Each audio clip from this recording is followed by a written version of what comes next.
How's everybody today? Well, I think we did some really good things in this last game at South Carolina. Players played hard, tough circumstance, tough game on the road. Offensively, we created a lot of explosive plays and took care of the ball, didn't turn the ball over. Things we can improve on. A couple times we, didn't take advantage of opportunities in the red zone. But I think we made significant improvement, and I think that needs to really be the focus for our entire team.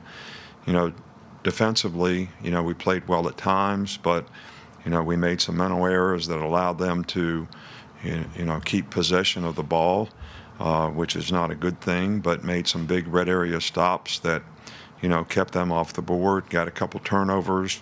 But I think there's a lot of things that we can improve on, and the number one thing is we got way too many penalties. We shot ourselves in the foot on both sides of the ball, which really hurt. I thought special teams was a real plus for us in this game. Did a great job in kickoff coverage, did a pretty good job of negating their return game in every way, and I thought that was a positive for us. I think our focus needs to be on, all right, here's what we're doing well, here's the things we need to improve on, and we really got to go to work on that. But there's three intangible things that we got to make sure we're getting from all the players that play, no matter who they are or what team. All right, that you're playing to a level of toughness, you're giving a level of effort to the standard that we need it, and we're playing with the discipline that we need to execute. And a lot of these penalties that we got in this game, were unforced errors, jumping off sides, things like that, critical situations, not substituting correctly on defense. I mean, we cannot put ourselves in those positions. 3rd and 10 is a whole lot different than 3rd and 5. So you get an offsides or whatever, and it makes it 3rd and 5, and they hit a big play because you're playing different kind of coverages. So, I think we're playing a team this week that's a very explosive team in Southern Miss. They score a lot of points. They do a lot of things on offense that obviously, they're in the top 10 in the country or whatever in pass offense, 347 yards a game. It's because they got good skill players. They got a good scheme. They dish the ball all over the perimeter, make you, play in space all the time, which we need to do a good job of. The quarterback does a good job of executing. Defensively, they're very active, on defense, try to create a lot of stunning and moving. And this is one of the most explosive teams that we've played on special teams. This returner, number 2, is a punt return for a touchdown, 2 kickoff returns for touchdowns already this season. And they're ranked nationally, in all those areas. So this is not a time for us to be thinking that we don't have to prepare well and work to focus on the things that we need to do to play well in our preparation for, this game. So we need to go to work on that. From an injury standpoint, LaBryan Ray is probably out for sure for this game.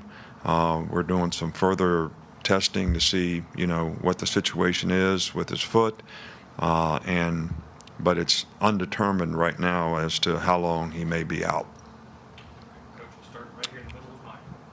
There's a lot of talk about speed and route running with receivers, but how do you guys develop the hand strength for catching footballs with the receivers? Well, I don't. I mean, we do a lot of things in the weight room to try to develop strength in all parts of the body, which includes hand strength. But, guys have good hands because they have good hands. And obviously, we want them to use the proper technique in catching the ball, having their good hand placement, good hand selection on how you're going to catch a ball, and look it in and tuck it, which our guys do a pretty good job of. And most of the time when you do have drops, it comes down to one of those things, poor hand selection or you don't look the ball in. So, but, we're just fortunate that we have some guys that are very explosive and they have very good hands. We saw Slade Bolden behind center and then also make a key tackle in special teams. Just what is his versatility at your team and how has he progressed from last season? Well, he's a core special teams guy that has really developed nicely for us. And he's done a really good job in that regard. He also was a high school quarterback who we just thought, maybe there's, something that we could utilize him in short yardage, and he does a good job of that. And every time we play a running quarterback, he's the scout team quarterback for us, doing all these kind of things. So there's something that we thought we could take advantage of, but he's done a nice job at receiver as well. So we're pleased with his development. To stay on Slade with that Wildcat package that he was in, you use other specialty packages. How are those installed? Is that a week by week, or do you put those in the preseason? And how much does this roster allow you to have a lot of options with those? Well, I think you want to feature the players that you have. So if you have players that are capable of doing something, we'll ask them to do it, which Slade can in this case. We usually decide, how we want to do short yardage from week to week, even though you have some basic things that you always do.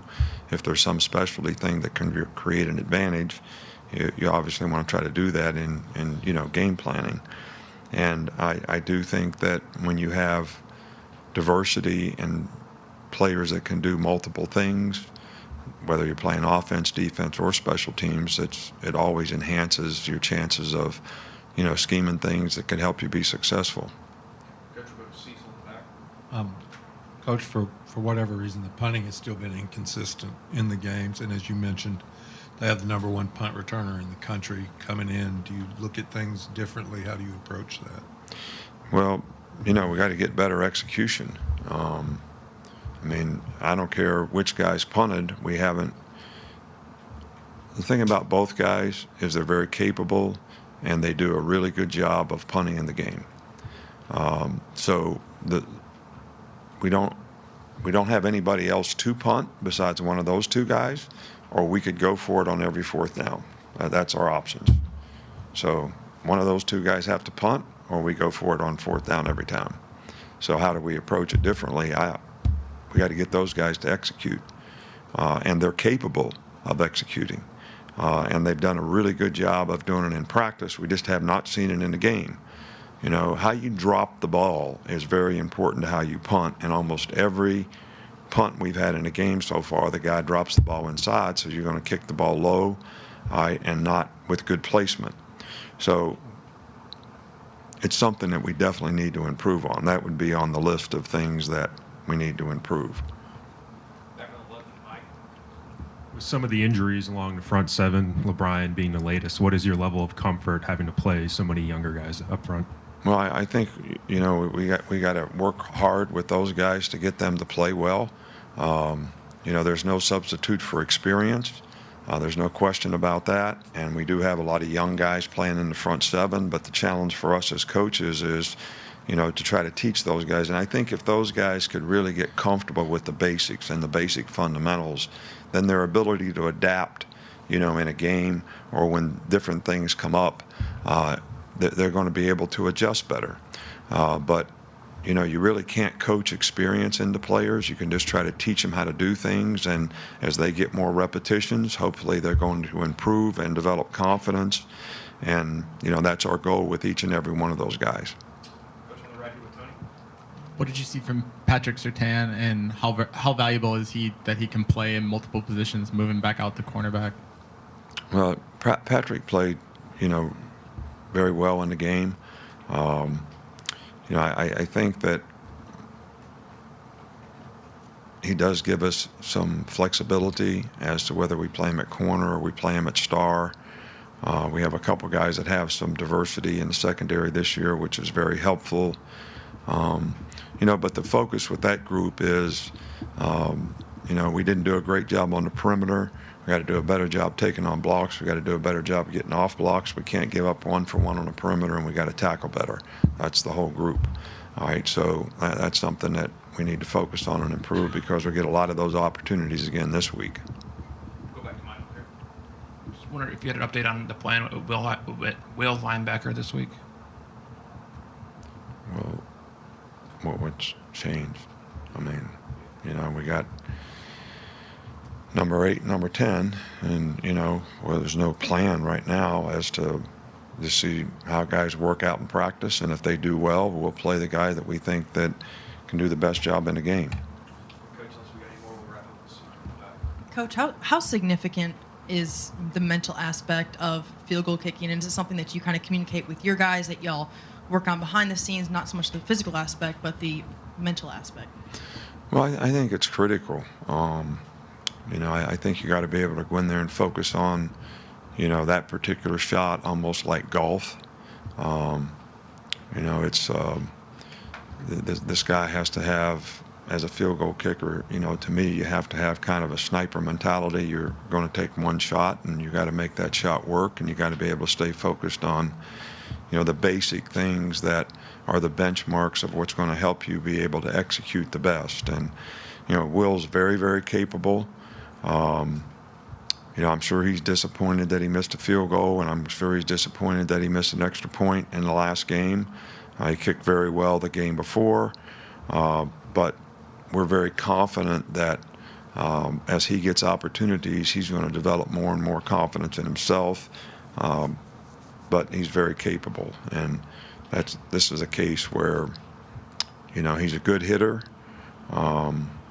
If he misses a couple and strikes out, we're just going to have to stay with him and keep supporting him because he's very capable. All right, Coach, that's it. Thank you. All right, thank you.